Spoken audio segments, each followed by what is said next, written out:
Thank you, Joe. Thank you. Thank you, Joe. As I said, Joe, when you called me, I am incredibly honored by this responsibility, and I'm ready to get to work. I am ready to get to work. After the most competitive primary in history, the country received a resounding message that Joe was the person to lead us forward. And Joe, I'm so proud to stand with you. And I do so mindful of all the heroic and ambitious women before me whose sacrifice, determination, and resilience makes my presence here today even possible. This is a moment of real consequence for America. Everything we care about, our economy, our health, our children, the kind of country we live in, it's all on the line. We're reeling from the worst public health crisis in a century. The president's mismanagement of the pandemic has plunged us into the worst economic crisis since the Great Depression. And we're experiencing a moral reckoning with racism and systemic injustice that has brought a new coalition of conscience to the streets of our country, demanding change. America is crying out for leadership. Yet we have a president who cares more about himself than the people who elected him. A president who is making every challenge we face even more difficult to solve. But here's the good news. We don't have to accept the failed government of Donald Trump and Mike Pence. In just 83 days, we have a chance to choose a better future for our country. So, Joe, Dr. Biden, thank you for the trust you've placed in me. Jill, I know you will be an incredible First Lady. And my husband, Doug, and I are so grateful to become a part of your extended family. And ever since I received Joe's call, I've been thinking, yes, about the first Biden that I really came to know, and that, of course, is Joe's beloved son, one of his beloved sons, Beau. In the midst of the Great Recession, Beau and I spoke on the phone practically every day, sometimes multiple times a day, working together to win back billions of dollars for homeowners from the big banks of the nation that were foreclosing on people's homes. And let me just tell you about Beau Biden. I learned quickly that Beau was the kind of guy who inspired people to be a better version of themselves. He really was the best of us. And when I would ask him, where'd you get that? Where did this come from? He'd always talk about his dad. And I will tell you, the love that they shared was incredible to watch. It was the most beautiful display of the love between a father and a son. And Beau talked about how Joe would spend 4 hours every day riding the rails back and forth from Wilmington to Washington so he could make breakfast for his kids in the morning and make it home in time to tuck them in bed each night. All of this so two little boys who had just lost their mom and their sister in a tragic accident would know that the world was still turning. And that's how I came to know Joe. He's someone whose first response when things get tough is never to think about himself, but to care for everyone else.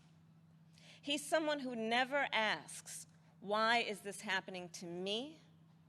And instead asks, what can I do to make life better for you? His empathy, his compassion, his sense of duty to care for others is why I am so proud to be on this ticket. And Joe and I, yes, we are cut from the same cloth. Family is everything to me, too. And I cannot wait for America to get to know my husband, Doug, and our amazing kids, Cole and Ella. Because whether I'm cheering in the bleachers at a swim meet, or setting up a college room dorm, or helping my goddaughter prepare for her school debate, or building Legos with my godson, or hugging my 2 baby nieces, or cooking dinner, Sunday dinner, my family means everything to me. And I've had a lot of titles over my career, and certainly vice president will be great, but Mamala will always be the one that means the most. And you know, my mother and father, they came from opposite sides of the world to arrive in America, one from India and the other from Jamaica, in search of a world-class education. But what brought them together was the civil rights movement of the 1960s. And that's how they met, as students in the streets of Oakland, marching and shouting for this thing called justice, in a struggle that continues today. And I was part of it. My parents would bring me to protests strapped tightly in my stroller.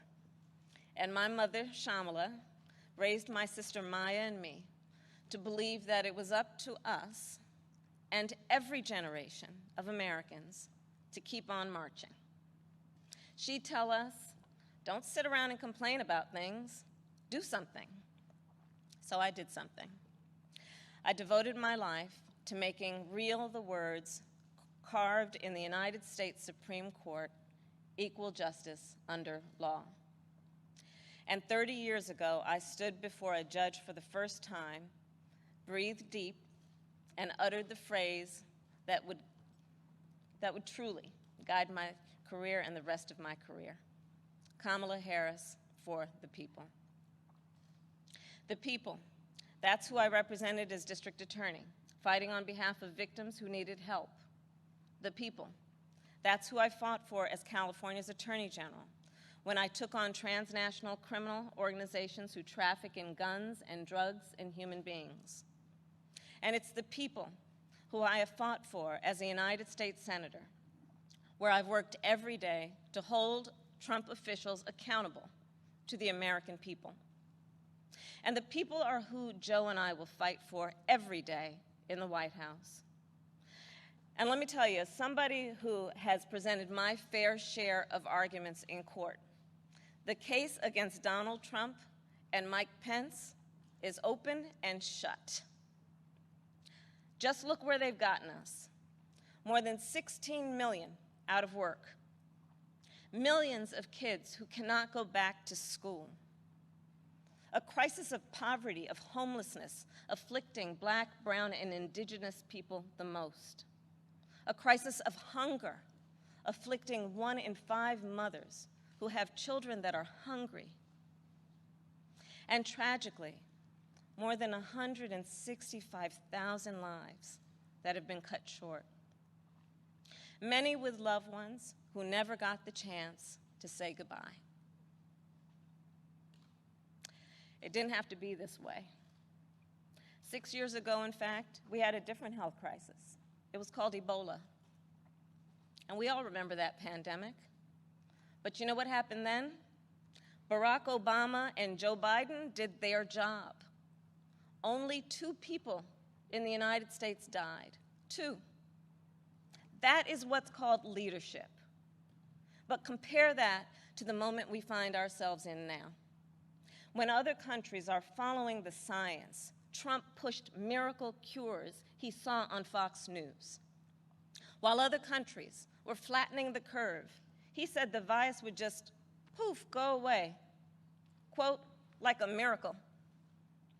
So when other countries opened back up for business, what did we do? We had to shut down again. This virus has impacted almost every country. But there's a reason it has hit America worse than any other advanced nation. It's because of Trump's failure to take it seriously, from the start. His refusal to get testing up and running, his flip-flopping on social distancing and wearing masks, his delusional belief that he knows better than the experts. All of that is reason, and the reason that an American dies of COVID-19 every 80 seconds. It's why countless businesses have had to shut their doors for good. It's why there is complete chaos over when and how to reopen our schools. Mothers and fathers are confused and uncertain and angry about childcare and the safety of their kids at school, whether they'll be in danger if they go or fall behind if they don't. Trump is also the reason millions of Americans are now unemployed. He inherited the longest economic expansion in history from Barack Obama and Joe Biden. And then, like everything else he inherited, he ran it straight into the ground. Because of Trump's failures of leadership, our economy has taken one of the biggest hits out of all the major industrialized nations, with an unemployment rate that has tripled as of today.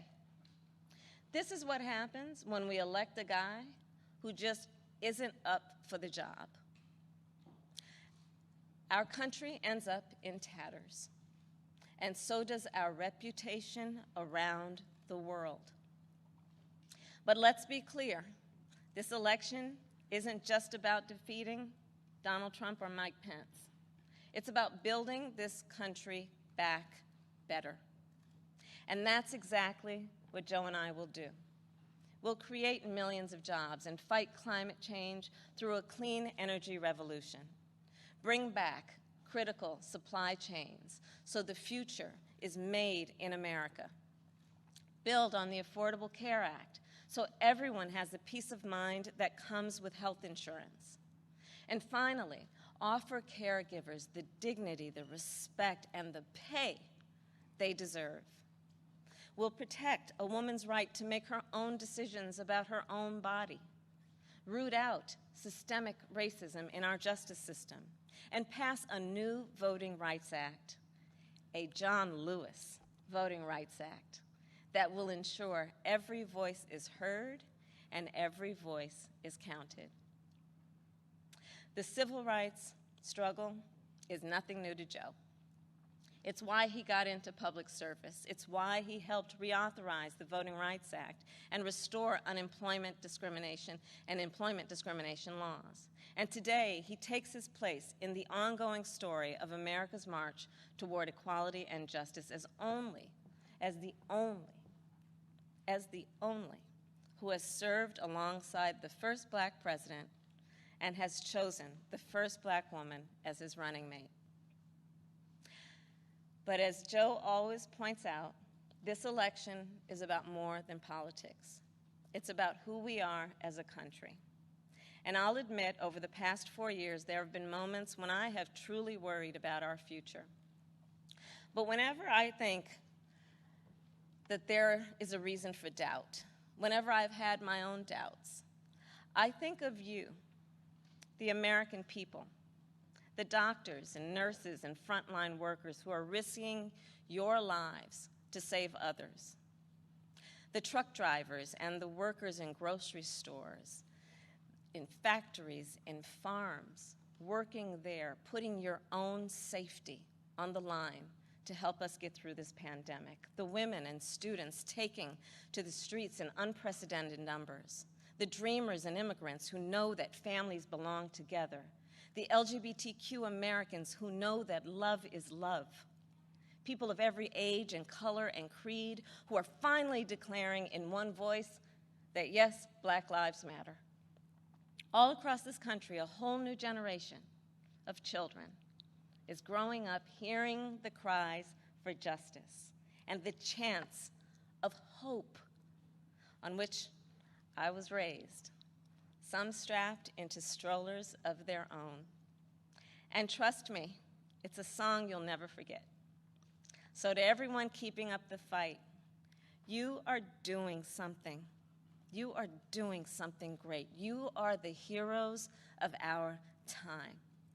And you are the reason I know we are going to bring our country closer to realizing its great promise. But to do it, we'll need to work, organize, and vote like never before, because we need more than a victory on November 3rd. We need a mandate that proves that the past few years do not represent who we are or who we aspire to be. Joe likes to say that character is on the ballot, and it's true. When he saw what happened in Charlottesville 3 years ago today, he knew we were in a battle for the soul of our nation. And together with your help, that's a battle we will win. Earlier this year, I said I'd do whatever Joe asked me to do. And so now I'm asking you to do the same.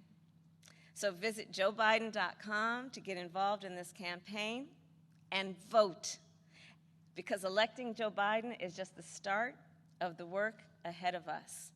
And I couldn't be prouder to be by his side, running to represent you, the people. Thank you, and may God bless the United States of America. Thank you.